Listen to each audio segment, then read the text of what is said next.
চেষ্টার ফল সবই হয়।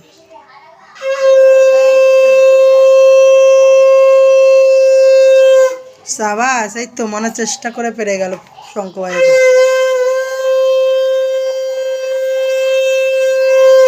তবে শঙ্খ বাজানোর জন্য কেউ ডেকো না, 3-4 বার পুত পুত করবে তারপরে বাজাবে, তাই না মালকিয়া? দেখো বসে টিভি দেখছে, আর ওয়েদারটা দেখেছো? দেখো সব জায়গায় বৃষ্টি হচ্ছে, ওয়েদারটা দেখো। এরম ওয়েদারে এখন খেয়ে দিয়ে ঘুমিয়ে মজা। কিন্তু খিচুড়ি হলে ভালো হতো, কিন্তু খিচুড়ি হয়নি। ভালো থাকো, সুখে থাকো, তাই না? সবাই যে যেমনভাবে থাকতে পারো সে তেমনভাবেই থেকো। বাহ, উমা ভূতেরা অন্ধকার করে দিয়েছে দেখো। আচ্ছা চলো মা, দেখো দেখো অন্ধকার করে দিয়েছে আমার মেয়ে।